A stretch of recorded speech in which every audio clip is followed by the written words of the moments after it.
Ok, se ve mi pantalla, ¿verdad? Sí, sí, doctor Manuel. Ok. Antes que veamos este electrocardiograma, no sé si algunos estuvieron en la clase de EKG que hicimos para Socienca, pero este es el informe de electrocardiografía que nosotros manejamos, ¿ya? Este es un informe estandarizado prácticamente, donde como ustedes pueden ver, debe ir el electrocardiograma, debe ir el nombre del paciente, su edad, ¿no? Si es varón o mujer, también debería ir, ¿no? La fecha. La fecha es importante porque a veces necesitamos hacer comparaciones, pues, ¿no? En pacientes ancianos, por ejemplo, que tienen un electrocardiograma basal antiguo, podemos compararlo con un electrocardiograma actual si es que sospechamos que está ocurriendo de repente un proceso de isquemia miocárdica, ¿no? Entonces la fecha es importante que aparezca en el electrocardiograma o al menos en el informe. Hay que verificar esto, ¿no? La estandarización, el voltaje y la velocidad de registro, que es un estándar internacional, ¿no? Que se ha quedado que debe de registrarse con este voltaje y con esta velocidad, 25 milímetros por segundo y 10 milímetros por milivoltio. ¿Ok? Y luego de esto, lo que tenemos que pasar es hacer este análisis cuantitativo, o sea, medidas en segundos o en milisegundos. Dentro de ello hemos considerado que debe ir el ritmo, saber si está en ritmo sinusal o no. Si es que no está en ritmo sinusal, se supone que si está en ritmo sinusal un electrocardiograma es porque tiene onda P, ¿verdad? La onda P identifica al ritmo sinusal. Si es que no encontramos una onda P, ¿dónde debemos verlo? Principalmente en la derivada D2, ¿no? En la derivada D2 es donde debemos medir la onda P, ver si está presente la onda P, medir el PR también en derivada D2.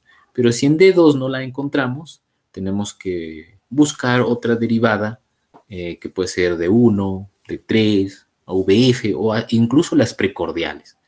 ¿Y esto por qué les digo? Porque a veces la onda P en algunos electrocardiogramas puede estar bastante aplanada, ¿no? No se nota absolutamente nada en D2, pero en las otras derivadas sí se nota. Entonces ustedes, si es que en D2 no encuentran una onda P adecuada para que lo puedan medir, podrían hacerlo en otras derivadas, ¿ya? No es exclusiva la onda, medir la onda P o el PR o ver el ritmo sinusal en la derivada de 2, no es exclusivo, pero se toma como referencia y de preferencia se debe hacer ahí. Luego de ello tenemos que calcular pues la frecuencia auricular, ¿no? La frecuencia auricular tienes que medirla de onda P a onda P, ya sea con el método de 1500 entre el número de cuadraditos que va entre onda P y onda P, o con la escala del 300, 150, 100, 75, 60, 50, etcétera, ¿no? Que también es válida para este tipo de cálculo de frecuencia cardíaca. Pero si quieren ser exactos, pues 1500 entre el número de cuadraditos que hay de onda P a onda P, frecuencia auricular. ¿Y por qué es importante la frecuencia auricular? Porque nosotros tenemos casos de pacientes con bloqueo auriculoventricular completo de tercer grado, ya eso ya lo van a ir viendo más adelante. Tenemos casos de fibrilación auricular, tenemos casos de flúter auricular y tenemos casos de taquicardia atrial multifocal, donde a veces la frecuencia de la aurícula es mayor o es menor que la frecuencia del ventrículo, de la despolarización del ventrículo. Y eso ya lo vamos a ir viendo con los ejemplos que ustedes van a ir presentando y que lo vamos a ir discutiendo en este electrocardiograma que vamos a presentar más adelante. La frecuencia ventricular lo mides entre onda R y onda R, ¿no? Tienes tu complejo QRS, entonces entre onda R y onda R mides el número de cuadraditos y también divides 1500 entre el número de cuadraditos y te sale, ¿no?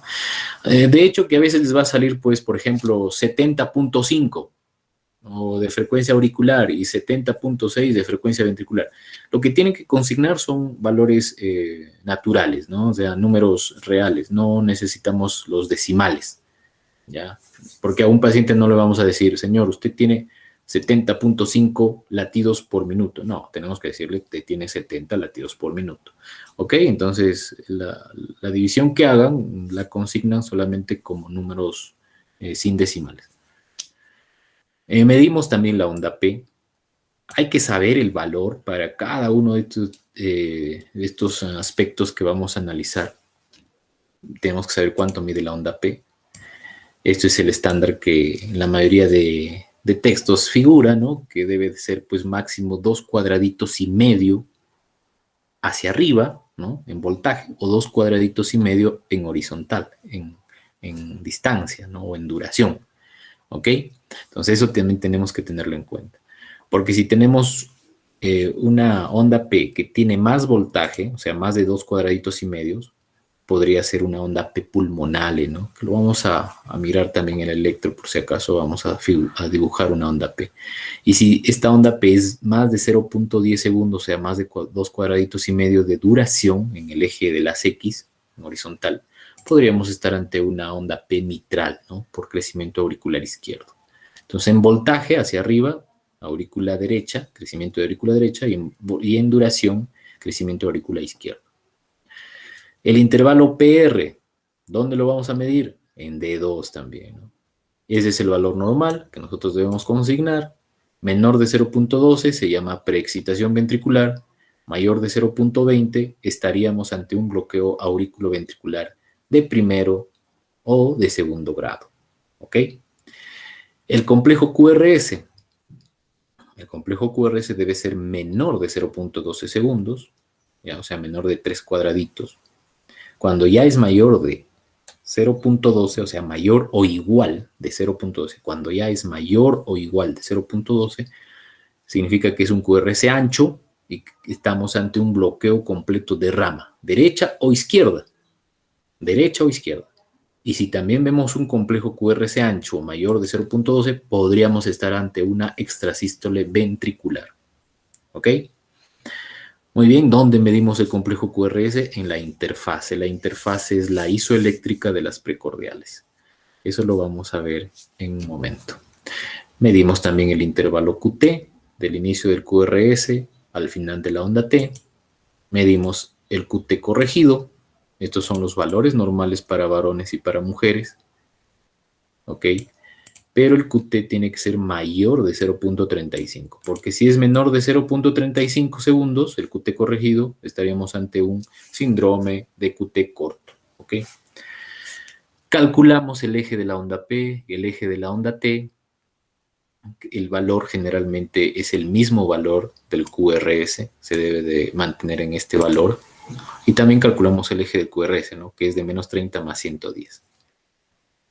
Luego también tenemos que mirar el intervalo RR, de onda R a onda R, y lo medimos en milisegundos y verificamos si es el intervalo RR regular o irregular. Según los hallazgos que nosotros hemos hecho aquí, o según las medidas, nosotros vamos a tener opciones para tener descripciones, ¿no? Por ejemplo, aquí hemos colocado algunos ejemplos de lo que tenemos que consignar en este análisis descriptivo de estos hallazgos o de estas medidas. Este primer ejemplo es lo normal que existe en un electrocardiograma, ¿no? Que la onda P sea positiva en 1, en D2 y negativa en AVR, por ejemplo. Esto es algo normal. Si tu electrocardiograma está totalmente normal, no hay arritmias, no hay desviación del eje, no hay bloqueo de rama, no hay ondas T negativas, si todo está normal, ¿no? Si el electrocardiograma totalmente está normal, esta primera opción de descripción es válida, porque no hay otra cosa que coloques. Pero si tienes un electrocardiograma donde ves que es arrítmico, que no hay onda P, que hay alteraciones en el segmento ST, que la onda T es muy picuda, etc. Esto de acá no sería necesario consignarla, ¿verdad? ¿Por qué? Porque en el análisis descriptivo debemos de colocar solamente conclusiones o descripciones que sean anormales, ¿no? Anormales. Pero si no hay nada de anormal, puedo consignar esta primera opción, ¿ya? si no hay nada de patologías. La segunda opción, por ejemplo, una onda P bifásica en V1. De repente tenemos una onda P bifásica, una onda P mitral, ¿no? Tenemos una onda P pulmonar, eso se consignará. Acá tendremos que colocar presencia de onda P bifásica en V1. O si encuentro una onda P mitral en D2, coloco presencia de onda P mitral en D2. ¿Ok? Otra opción, por ejemplo, otra conclusión. Progresión adecuada de la onda R en precordiales o mala progresión de la onda R en las precordiales. Ya lo vamos a ver cómo se hace esto también.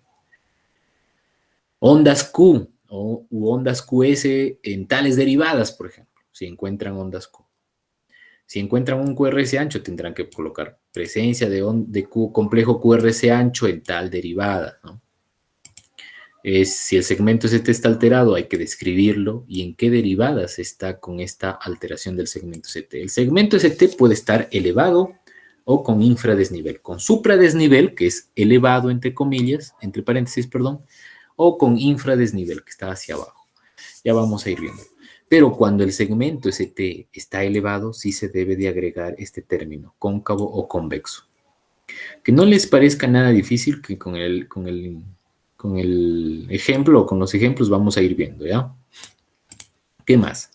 Hay que buscar criterios de hipertrofia ventricular, derecha o izquierda. También esto, hay que buscarlo.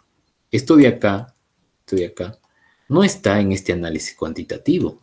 Esto va a ir en el análisis descriptivo. O sea, yo tengo que saber cómo es una hipertrofia ventricular, derecha o izquierda, para poder sacar como conclusión esto o como hallazgo. ¿Ok? Si tengo ondas T negativas o picudas o muy hiperagudas, también tengo que describirlas y tengo que verificar en qué derivadas podrían estar. Si hay un bloqueo auriculoventricular de tercer grado, tengo que colocar esto, que hay una disociación entre la aurícula y el ventrículo. Es decir, que no hay una onda P que siga un QRS, ¿no? Y que la onda P está por un lado con una frecuencia diferente a la frecuencia del ventrículo. Con los ejemplos se va a tener que verificar esto. No es nada del otro mundo, ya chicos. Si sus compañeros de todos los años han aprendido, ustedes también lo van a hacer. Como conclusiones, en base a estos hallazgos, a esta descripción, ya, en base a todo lo que han escrito acá, van a concluir algo acá. Por ejemplo, si acá tu frecuencia cardíaca, tu frecuencia ventricular estuvo en 120, pero estaba en ritmo sinusal, tú automáticamente sabes que es una taquicardia sinusal, ¿sí o no? Entonces aquí colocarás en el análisis descriptivo, tendrás que colocar taquicardia sinusal.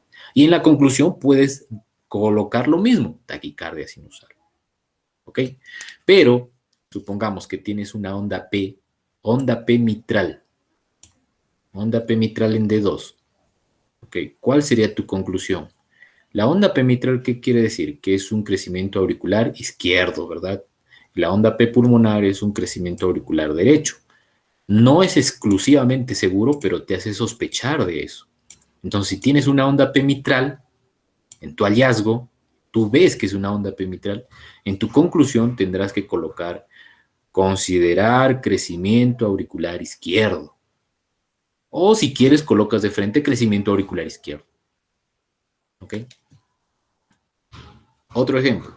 Supongamos que en tu electrocardiograma encuentras ondas Q en 3 y en AVF. En la derivada 3 y en AVF. La derivada 3 y AVF identifican las caras inferior del corazón, ¿no? Del ventrículo izquierdo. Chicos, también mientras nosotros vamos en las clases, ustedes tienen que ir anotando algunos términos o algunas, o algunas dudas que les pueda surgir en ese momento para ir investigando. Por ejemplo, yo le estoy hablando de la cara inferior. Ya ustedes saben cuáles otras derivadas identifican la cara inferior, o qué derivadas identifican el septum, qué derivadas identifican la cara anterior, qué derivadas identifican la cara posterior, qué derivadas identifican la cara lateral. Entonces, automáticamente ustedes tienen que ir anotando, el docente está hablando de cara inferior, que 3 y AVF es